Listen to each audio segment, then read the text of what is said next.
Welcome to Homemade. Hello welcome to homemade. ഞാൻ രമ്യ സുർജിത്ത്. ഇന്ന് ഞാൻ നിങ്ങൾക്ക് വേണ്ടി കാണിച്ചു തരാൻ പോകുന്നത് നല്ല സോഫ്റ്റും അതേപോലെ തന്നെ ക്രിസ്പിയും ആയിട്ടുള്ള നല്ല പെർഫെക്റ്റ് ഗോതമ്പപ്പമാണ്. അതുപോലെ തന്നെ അതിൻ്റെ കൂടെ പെട്ടെന്ന് നമുക്ക് ഉണ്ടാക്കിയെടുക്കാൻ പറ്റുന്ന നല്ല ടേസ്റ്റി ആയിട്ടുള്ള ഉരുളക്കിഴങ്ങ് കറിയുണ്ട്. അപ്പോൾ സാധാരണ നമ്മൾ അരി കുതിർത്ത് അരച്ചും അല്ലെങ്കിൽ അരിപ്പൊടി വെച്ചിട്ടുമൊക്കെ അപ്പം ഉണ്ടാക്കാറുണ്ട്. ഇത് അതിനേക്കാൾ നല്ല പെർഫെക്റ്റ് ആയിട്ട് ഇത് നിങ്ങൾക്ക് കാണുമ്പോൾ തന്നെ അറിയാം, നല്ല സോഫ്റ്റാണ്. അതുപോലെ തന്നെ നിറയെ ഹോളൊക്കെ വന്നിട്ട് നല്ല പെർഫെക്റ്റ് ആയിട്ട് നമുക്ക് കിട്ടും. നല്ല ടേസ്റ്റി ആയിട്ടുള്ള അപ്പമാണ്. ഗോതമ്പ് പൊടി വെച്ചിട്ടാണ് നമ്മൾ ഉണ്ടാക്കാൻ പോകുന്നത്. അപ്പോൾ എങ്ങനെയാണ് ഉണ്ടാക്കുന്നത് നമുക്ക് നോക്കാം. അതിന് മുന്നേ നിങ്ങൾ ആദ്യമായിട്ടാണ് എൻ്റെ വീഡിയോ കാണുന്നതെങ്കിൽ സബ്സ്ക്രൈബ് ചെയ്യാൻ മറക്കരുത്. അതുപോലെ തന്നെ തൊട്ടടുത്തുള്ള ബെൽ ബട്ടൺ കൂടെ ക്ലിക്ക് ചെയ്യുക. എന്നാൽ മാത്രമേ ഞാനിടുന്ന വീഡിയോസിൻ്റെ നോട്ടിഫിക്കേഷനൊക്കെ നിങ്ങൾക്ക് കൃത്യമായിട്ട് കിട്ടുകയുള്ളൂ. അപ്പോൾ നല്ല ടേസ്റ്റി ആയിട്ടുള്ള ഗോതമ്പപ്പവും ഉരുളക്കിഴങ്ങ് കറിയും നമുക്ക് ഉണ്ടാക്കി നോക്കാം.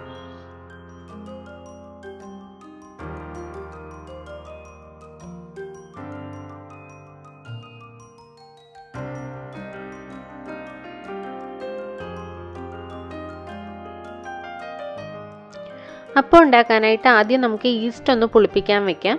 അതിനായിട്ട് 1/2 കപ്പ് ചെറു ചൂടുവെള്ളം എടുത്തിട്ടുണ്ട്. ചെറിയ ചൂടുള്ള വെള്ളം വേണം, ചൂട് കൂടിപ്പോവുകയും ചെയ്യരുത്.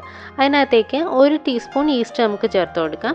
പിന്നെ നമുക്ക് ഇതിനകത്തേക്ക് 2 ടീസ്പൂണോളം പഞ്ചസാരയും കൂടെ ചേർത്ത് കൊടുക്കാം. അതിനുശേഷം നന്നായിട്ട് മിക്സ് ചെയ്ത് ഒരു 10-15 മിനിറ്റ് വെച്ച് കഴിയുമ്പോഴേക്കും ഇത് നന്നായിട്ട് പുളിച്ച് കിട്ടും. നിങ്ങൾ ഇൻസ്റ്റൻറ്റ് ഈസ്റ്റാണ് ഉപയോഗിക്കുന്നതെങ്കിൽ മാവ് മിക്സിയിലിട്ട് മിക്സ് ചെയ്യുന്ന സമയത്ത് ചേർത്ത് കൊടുത്താൽ മതി. ഇതിനായിട്ട് ഞാൻ 2 കപ്പ് ഗോതമ്പ് പൊടിയാണ് എടുത്തിരിക്കുന്നത്. അതിനനുസരിച്ചാണ് ബാക്കി അളവും പറഞ്ഞേക്കുന്നത്. ഗോതമ്പ് പൊടിയുടെ അളവും നിങ്ങൾ കുറയ്ക്കുകയാണെങ്കിൽ അതിനനുസരിച്ച് ബാക്കിയുള്ള അളവും കുറയ്ക്കുക. 2 കപ്പ് ഗോതമ്പ് പൊടിക്ക് 1 കപ്പ് തേങ്ങ ചിരകിയത് എടുത്തിട്ടുണ്ട്. പിന്നെ ഞാൻ 1 കോഴിമുട്ട ചേർത്ത് കൊടുക്കുന്നുണ്ട്. 1 കോഴിമുട്ട ചേർക്കുമ്പോൾ നല്ലൊരു ടേസ്റ്റാണ് ഈ അപ്പത്തിന് കിട്ടുന്നത്. അപ്പം നിങ്ങൾക്ക് ഇത് വേണ്ടാന്നുണ്ടെങ്കിൽ ഒഴിവാക്കാം. പിന്നെ 1/2 കപ്പ് ചോറ് എടുത്തിട്ടുണ്ട്. നമ്മുടെ വീട്ടിൽ ഉപയോഗിക്കുന്ന ഏത് ചോറ് വേണമെങ്കിലും എടുക്കാം. പിന്നെ മധുരത്തിന് ആവശ്യമായ പഞ്ചസാര, ഞാൻ 2 ടേബിൾ സ്പൂൺ പഞ്ചസാരയാണ് എടുത്തിരിക്കുന്നത്. അത് നിങ്ങൾക്ക് അളവ് കൂട്ടുകയോ കുറയ്ക്കുകയോ ചെയ്യാം. പിന്നെ ആദ്യം നമുക്കൊരു മിക്സിയുടെ ബൗൾ എടുക്കാം. അതിനകത്തേക്ക് ഈ നമ്മൾ എടുത്തു വെച്ചിരിക്കുന്ന ഗോതമ്പ് പൊടി ചേർത്ത് കൊടുക്കാം. പിന്നെ നമുക്കിതിനകത്തേക്ക് തേങ്ങ ചേർത്ത് കൊടുക്കാം. പിന്നെ നമ്മൾ വേവിച്ച ചോറ്, അത് ഏത് വേണമെങ്കിലും ചേർക്കാം കേട്ടോ. ഏത് അരിയാണ് നിങ്ങളുടെ വീട്ടിൽ ചോറ് വയ്ക്കുന്നതെങ്കിൽ അത് ചേർത്ത് കൊടുക്കാം. അത് 1/2 കപ്പ് എടുത്തിട്ടുണ്ട്, അതും കൂടെ ചേർത്ത് കൊടുക്കാം. നല്ല സോഫ്റ്റായി കിട്ടും അപ്പം. പിന്നെ അതിനകത്തേക്ക് ആവശ്യത്തിന് പഞ്ചസാര ചേർത്ത് കൊടുക്കുക. പിന്നെ നമ്മൾ എടുത്തു വെച്ചിരിക്കുന്ന മുട്ട ഇതിനകത്തേക്ക് പൊട്ടിച്ചൊഴിച്ച് കൊടുക്കാം. ഞാനിപ്പോൾ ഉപ്പ് ചേർക്കുന്നില്ല, നിങ്ങൾക്ക് വേണമെങ്കിൽ ഇപ്പം ചേർക്കുന്നതുകൊണ്ടും കുഴപ്പമൊന്നുമില്ല. ഞാൻ അവസാനം പുളിച്ച് കഴിഞ്ഞിട്ടാണ് ഉപ്പ് ചേർക്കുന്നത്. അതാകുമ്പോൾ കറക്റ്റ് നമുക്ക് ടേസ്റ്റ് അനുസരിച്ച് ഉപ്പ് ചേർത്ത് കൊടുക്കാം. ഇനി നമ്മൾ കലക്കി വെച്ചിരിക്കുന്ന പുളിക്കാൻ വെച്ചിരിക്കുന്ന ഈസ്റ്റ് ഇപ്പോൾ നന്നായിട്ട് പൊങ്ങി വന്നിട്ടുണ്ട്. 10 മിനിറ്റ് കഴിഞ്ഞപ്പോൾ തന്നെ നന്നായിട്ട് പുളിച്ച് കിട്ടിയിട്ടുണ്ട്. അപ്പോൾ അതും കൂടെ നമുക്ക് ഇതിനകത്തേക്ക് ചേർത്ത് കൊടുക്കാം. നിങ്ങൾ ഇൻസ്റ്റൻറ്റ് ഈസ്റ്റാണ് ചേർക്കുന്നതെങ്കിൽ ഇതുപോലെ പുളിക്കാൻ വെക്കേണ്ട. ഡയറക്റ്റായിട്ട് ഈ സമയത്ത് 1 ടീസ്പൂൺ ഈസ്റ്റ് ഇതിനകത്തേക്ക് ചേർത്ത് കൊടുക്കുക.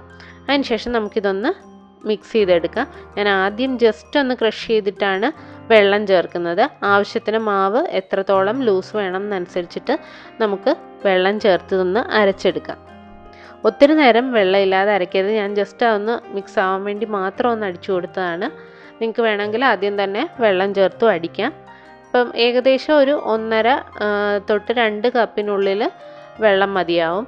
നിങ്ങളുടെ ഗോതമ്പ് പൊടി എങ്ങനെയാണെന്നനുസരിച്ചിരിക്കും അതിനകത്ത് ചേർക്കുന്ന വെള്ളം. അതുകൊണ്ട് കൃത്യമായ അളവ് നമുക്ക് പറയാൻ പറ്റില്ല. കുറേശ്ശെ വെള്ളം ചേർത്ത് ഒന്ന് അടിച്ചു നോക്കുക. ആദ്യം തന്നെ കുറേ വെള്ളം അങ്ങ് ചേർത്ത് കൊടുക്കരുത്. കുറേശ്ശെ വെള്ളം ചേർത്ത് അതിൻ്റെ ആ ഒരു അപ്പത്തിന് നമ്മൾ എടുക്കുന്നതിനേക്കാൾ ഒരല്പം കൂടെ തിക്കായാലും കുഴപ്പമില്ല. അതിനുശേഷം പുളിച്ചതിന് ശേഷം നമുക്ക് വെള്ളം പോരുന്നുണ്ടെങ്കിൽ പിന്നീട് ചേർത്ത് കൊടുക്കാം. അപ്പോൾ ഞാനിവിടെ ഏകദേശം 1.5 കപ്പ് ഒരു 2 ടേബിൾ സ്പൂണും കൂടെ വെള്ളം ചേർത്ത് കൊടുത്തിട്ടുണ്ട്. അപ്പോൾ ഏകദേശം ഈ ഒരു പരുവത്തിന്, നിങ്ങൾക്കിത് കാണുമ്പോൾ അറിയാമല്ലോ അതിൻ്റെ ഒരു കൺസിസ്റ്റൻസി. അപ്പോൾ ഈ ഒരു പരുവത്തിന് മാവ് നന്നായിട്ട് മിക്സായി കിട്ടിയിട്ടുണ്ട്. ഇനി നമുക്കതൊരു വലിയ ബൗളിലേക്ക് പകർത്തിയെടുക്കാം. ഒരല്പം പുളിച്ചു പൊങ്ങും ചെറുതായിട്ട്. അപ്പോൾ അതിനനുസരിച്ച് വേണം ബൗളിൻ്റെ അളവ് നിങ്ങൾ തീരുമാനിക്കാൻ. കുറച്ച് വലിയ ബൗൾ നോക്കി എടുക്കുക. എന്ന് വെച്ച് ദോശമാവ് പൊങ്ങുന്ന പോലെ അങ്ങനെ ഒത്തിരി അങ്ങ് പൊങ്ങിപ്പോവില്ല. കുറച്ചൊന്ന് പുളിച്ച് കഴിയുമ്പോൾ ഒരല്പം പൊങ്ങി കിട്ടും. പക്ഷേ നല്ല നിറച്ച് അതിനകത്ത് എയർ ബബിൾസ് ഉണ്ടാകും. അപ്പോൾ അറിയാം നമുക്കത് പൊങ്ങിയിട്ടുണ്ടെന്നുള്ളത്. അതിനുശേഷം മൂടി വയ്ക്കുക. ഒരു 5 മണിക്കൂറിനകം ഇത് നന്നായിട്ട് പുളിച്ച് പൊങ്ങി കിട്ടും. ഇതിപ്പോൾ ഞാൻ ഉച്ചയ്ക്ക് ഒരു 2 മണിയൊക്കെ ആയപ്പോൾ മിക്സ് ചെയ്ത് വെച്ചാണ്. ഇപ്പം മണി 7 ആയിട്ടുണ്ട്. അപ്പോൾ നല്ല കറക്റ്റായിട്ട് വന്നിട്ടുണ്ട്. അപ്പോൾ നന്നായിട്ട് പൊങ്ങി വരുമ്പോൾ അതിൽ മുഴുവൻ എയർ ബബിൾസ് ഉണ്ടാകും. അപ്പോൾ അത് കാണുമ്പോൾ നമുക്ക് അറിയാൻ പറ്റും. അപ്പോൾ ആ ഒരു ടൈം കണക്കാക്കി നിങ്ങളും വെക്കുക. ഇനി നമുക്ക് ഇതിനകത്തേക്ക് ആവശ്യത്തിന് ഉപ്പ് ചേർത്ത് കൊടുക്കാം.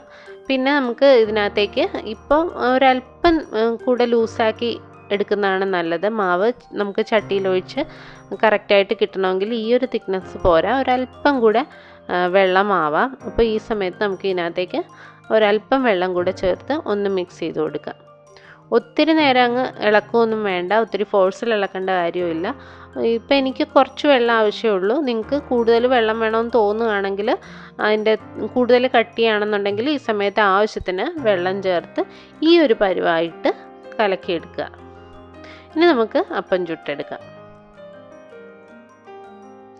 അപ്പം ചൂടാനുള്ള പാൻ ചൂടാക്കാൻ വെച്ചിട്ടുണ്ട്. അതെപ്പോഴും ശ്രദ്ധിക്കുക, ചെറിയ ചൂടാകുമ്പോൾ വേണം നമ്മളിത് മാവ് ഒഴിച്ചു കൊടുക്കാൻ. ഒത്തിരി അങ്ങ് നമ്മുടെ അപ്പച്ചട്ടി ഒത്തിരി അങ്ങ് ചൂടായിരിക്കുന്ന സമയത്ത് ഒഴിച്ചു കൊടുക്കരുത്. അപ്പോൾ ഒരു മീഡിയം ചൂടായി കഴിയുമ്പോഴേക്കും ഇതുപോലെ ഒരു തവി മാവ് ഒഴിച്ച് നമുക്ക് മൂടി വെച്ച് വേവിച്ച് അപ്പം ചുട്ടെടുക്കാം. ഒരു മീഡിയം ഫ്ലെയിമിൽ വെച്ച് ചുട്ടെടുക്കുക. നല്ല സോഫ്റ്റും അതുപോലെ തന്നെ ക്രിസ്പി ആയിട്ടുള്ള അപ്പം ഇവിടെ റെഡി ആയിട്ടുണ്ട്. നിങ്ങൾക്ക് നല്ല ക്രിസ്പി ആയിട്ട് വേണമെന്നുണ്ടെങ്കിൽ അരികൊക്കെ ഒന്ന് മൊരിഞ്ഞ് വരുന്നവരെ വെയിറ്റ് ചെയ്യുക. അതല്ല സോഫ്റ്റായിട്ട് മതി എന്നുണ്ടെങ്കിൽ ഒത്തിരി അങ്ങ് മൊരിയാൻ വെയിറ്റ് ചെയ്യേണ്ട. അപ്പോൾ നല്ല പഞ്ഞി പോലെയുള്ള അപ്പം നിങ്ങൾക്ക് കിട്ടും.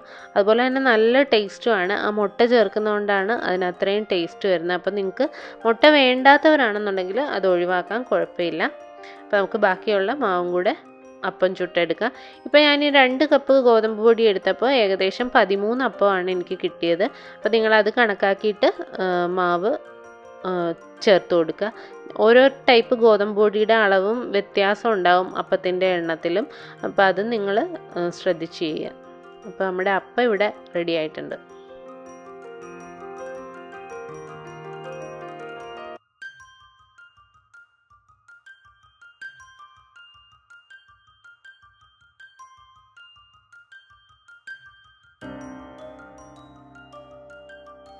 ഇനി നമുക്ക് ഉരുളക്കിഴങ്ങ് കറി ഉണ്ടാക്കാം. അതിന് വേണ്ടിയിട്ട് ഒരു കുക്കർ ചൂടാക്കാൻ വെച്ചിട്ടുണ്ട്. അതിലേക്ക് 2 വലിയ ഉരുളക്കിഴങ്ങ് ചെറിയ പീസായിട്ട് മുറിച്ചെടുത്തിട്ടുണ്ട്. നന്നായിട്ട് കഴുകി മുറിച്ചെടുത്തിട്ടുണ്ട്. അതിലേക്ക് ഒരു സവാള ചേർക്കാം. അതങ്ങനെ തീരെ തിന്നായിട്ട് അരിയണമെന്നൊന്നുമില്ല, റഫായിട്ട് അരിഞ്ഞതാണ്. അപ്പോൾ ഒരു സവാള ചേർത്തിട്ടുണ്ട്. ഇനി അതിനകത്തേക്ക് 3 അല്ലി വെളുത്തുള്ളി ചതച്ചത്, ഒരു ചെറിയ കഷ്ണം ഇഞ്ചി ചതച്ചത്. നിങ്ങൾക്ക് വേണമെങ്കിൽ ginger garlic paste 1 tablespoon ചേർത്താലും മതി. പിന്നെ ഒരു 3 വലിയ പച്ചമുളക് മുറിച്ച് ചേർത്തിട്ടുണ്ട്. ആവശ്യത്തിന് കറിവേപ്പില ചേർത്ത് കൊടുത്തിട്ടുണ്ട്. ഇനി നമുക്കിതിനകത്തേക്ക് ഒരു 2 ടീസ്പൂണോളം മല്ലിപ്പൊടി ചേർത്ത് കൊടുക്കാം. മല്ലിപ്പൊടി ചേർക്കുമ്പോൾ ഗ്രേവിക്ക് നല്ല തിക്നെസ്സൊക്കെ കിട്ടാൻ നല്ലതാണ്, അതുപോലെ ടേസ്റ്റുമാണ്. ഒത്തിരി കൂടി പോരുത്, 2 ടീസ്പൂൺ മതി. പിന്നെ നമുക്കിതിനകത്തേക്ക് ഒരു 3/4 ടീസ്പൂണോളം കുരുമുളക് പൊടി ചേർത്ത് കൊടുക്കാം. നമ്മൾ ഇതിനകത്ത് പച്ചമുളകും കുരുമുളകുമാണ് എരിവിന് വേണ്ടിയിട്ട് ചേർക്കുന്നത്. മുളക് പൊടിയും മഞ്ഞൾപ്പൊടിയും ഒന്നും ഞാൻ യൂസ് ചെയ്യുന്നില്ല. പിന്നെ ഒരു 1/2 ടീസ്പൂൺ ഗരം മസാല ചേർത്ത് കൊടുക്കാം. 1/2 ടീസ്പൂൺ മതി. ഇതൊന്നും കൂടിപ്പോകരുത്, കൂടിപ്പോയാൽ അതിൻ്റെ ടേസ്റ്റ് മാറിപ്പോവും. നിങ്ങൾക്ക് വേണമെങ്കിൽ ഒരു നുള്ളു മഞ്ഞൾപ്പൊടി ചേർത്ത് കൊടുക്കാം. ഞാൻ മഞ്ഞൾപ്പൊടിയും ചേർക്കുന്നില്ല, മുളക് പൊടിയും ചേർക്കുന്നില്ല. മുളക് പൊടിയുടെ ആവശ്യമില്ല കേട്ടോ. മഞ്ഞൾപ്പൊടി നിർബന്ധമാണെങ്കിൽ ഒരു നുള്ളു ചേർത്ത് കൊടുക്കുക. ഇനി നമുക്ക് ഇതിനകത്തേക്ക് ആവശ്യത്തിന് ഉപ്പ് ചേർത്ത് കൊടുക്കാം. പിന്നെ നമുക്ക് ഗ്രേവിക്ക് ആവശ്യമായിട്ടുള്ള വെള്ളം ചേർത്ത് കൊടുക്കണം. ഞാനൊരു 1.5 കപ്പോളം വെള്ളം ഇതിനകത്തേക്ക് ചേർത്ത് കൊടുക്കുന്നുണ്ട്. പിന്നെ നമ്മൾ ഇതിനകത്തേക്ക് പാലും ചേർക്കുന്നുണ്ട്. അതുകൊണ്ട് ഗ്രേവി അതിനനുസരിച്ച് വേണം അഡ്ജസ്റ്റ് ചെയ്ത് വെള്ളം ചേർക്കാനായിട്ട്. ഒത്തിരി അങ്ങ് വെള്ളം ചേർക്കരുത്. ഇപ്പം ഗ്രേവി കാണുന്ന പോലെയല്ല, നമ്മൾ പാലും കൂടെ ചേർത്ത് വരുമ്പോൾ കുറച്ചുകൂടെ ഉണ്ടാവും. അപ്പോൾ ഏകദേശം ഒരു 1.5 കപ്പ് വെള്ളം മതിയാവും. അതും കൂടെ ചേർത്ത് കൊടുത്തതിന് ശേഷം നന്നായിട്ട് മിക്സ് ചെയ്തിട്ട് നമുക്ക് ഈ കുക്കറൊന്ന് അടച്ചു വെച്ച് ഹൈ ഫ്ലെയിമിൽ 2 വിസിൽ കേൾക്കുന്നവരെ വേവിച്ച് വയ്ക്കാം. ഹൈ ഫ്ലെയിമിൽ വെച്ച് തന്നെ 2 വിസിൽ കേൾക്കുമ്പോഴേക്കും നമുക്കിത് ഓഫ് ചെയ്ത് വെക്കണം. ഓഫ് ചെയ്ത് വെച്ചിട്ട് അതിൻ്റെ ആവി പോയി തീർന്നാൽ ഉടനെ അത് തുറക്കാൻ വേണം. ഇപ്പം ഞാൻ 2 വിസിൽ വന്നപ്പോൾ ഓഫ് ചെയ്ത് വെച്ചിട്ടുണ്ടായിരുന്നു. അപ്പോൾ അതിൻ്റെ ആവി പോയ ഉടനെ ഞാൻ തുറന്നു കൊടുത്തിട്ടുണ്ട്. അപ്പോൾ ഇനി നമുക്ക് ഇതിനകത്തേക്ക് ഇപ്പോൾ നമ്മുടെ ഉരുളക്കിഴങ്ങൊക്കെ നന്നായിട്ട് കുക്കായി വന്നിട്ടുണ്ട്. ഇനി ഇതിനകത്തേക്ക് നമുക്ക് 1/2 കപ്പ് പാല് ചേർത്ത് കൊടുക്കാം. ഞാൻ തേങ്ങാപ്പാലല്ല ചേർക്കുന്നത്, നമ്മൾ എളുപ്പ വഴിക്ക് പെട്ടെന്ന് ഉണ്ടാക്കുന്ന കറിയല്ലേ, അതുകൊണ്ട് ഒരു 1/2 കപ്പോളം പശുവിൻ പാലാണ് ചേർത്ത് കൊടുത്തിരിക്കുന്നത്. നല്ല ടേസ്റ്റാണ്, തേങ്ങാപ്പാൽ ചേർക്കുന്നതിലും ടേസ്റ്റാണ് ഇതെന്ന് എനിക്ക് തോന്നുന്നു. അപ്പോൾ വളരെ എളുപ്പമാണ്, നമുക്കൊരു കഷ്ടപ്പാടും ഇല്ല, എന്നാൽ ഗ്രേവി നല്ല ടേസ്റ്റും ആയിരിക്കും. അപ്പോൾ ഈ പാലും കൂടെ ചേർത്തതിന് ശേഷം നമുക്ക് സ്റ്റൗ ഓൺ ചെയ്ത് ഒന്നുകൂടി ഇതൊന്ന് തിളപ്പിക്കണം.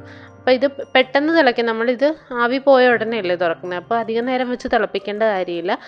സ്റ്റൗ ഓൺ ചെയ്ത് നന്നായിട്ടൊന്ന് മിക്സ് ചെയ്ത് കൊടുക്കുക. ഉരുളക്കിഴങ്ങൊക്കെ ഒന്ന് ജസ്റ്റ് തവി വെച്ചിട്ട് ഇങ്ങനെ പ്രസ് ചെയ്ത് കൊടുക്കുമ്പോൾ ഉടഞ്ഞ് കിട്ടും. അപ്പോൾ നല്ല ടേസ്റ്റ് ആയിരിക്കും ഗ്രേവിക്ക്.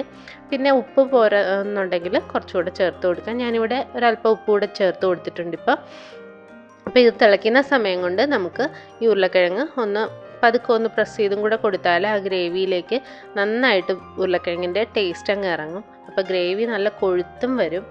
ഇപ്പോൾ നന്നായിട്ട് പെട്ടെന്ന് തന്നെ തിളച്ച് വന്നിട്ടുണ്ട്, നല്ല ചൂടായിട്ടിരിക്കുകയല്ലേ, അപ്പോൾ പെട്ടെന്ന് തന്നെ തിളയ്ക്കും. ഇനി ഇത് അധികം നേരം തിളപ്പിക്കരുത്. തിളച്ചാൽ ഉടനെ നമുക്ക് അതിനകത്തേക്ക് കുറച്ച് മല്ലിയില ചേർത്ത് കൊടുക്കാം. മല്ലിയില ഇല്ലാന്നുണ്ടെങ്കിൽ വേപ്പിലയാലും മതി, മല്ലിയില ചേർക്കുമ്പോൾ കുറച്ചുകൂടെ ടേസ്റ്റ് തോന്നും. പിന്നെ അതിനകത്തേക്ക് 1 ടീസ്പൂണോളം വെളിച്ചെണ്ണയും കൂടെ ചേർത്ത് കൊടുക്കാം. വെളിച്ചെണ്ണയാണ് ടേസ്റ്റ്, മറ്റുള്ള ഓയിൽ ഒഴിവാക്കുന്നതാണ് നല്ലത്. അപ്പോൾ അതിന് ശേഷം നമുക്ക് നന്നായിട്ട് മിക്സ് ചെയ്തതിന് ശേഷം ഇത് ഓഫ് ചെയ്യാം.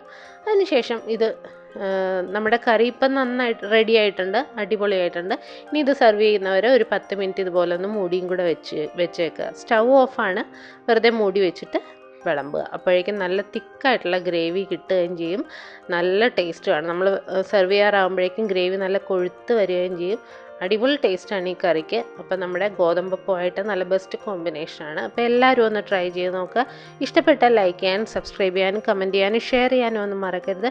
പുതിയ വീഡിയോസായി നമുക്ക് വീണ്ടും കാണാം. Thank you.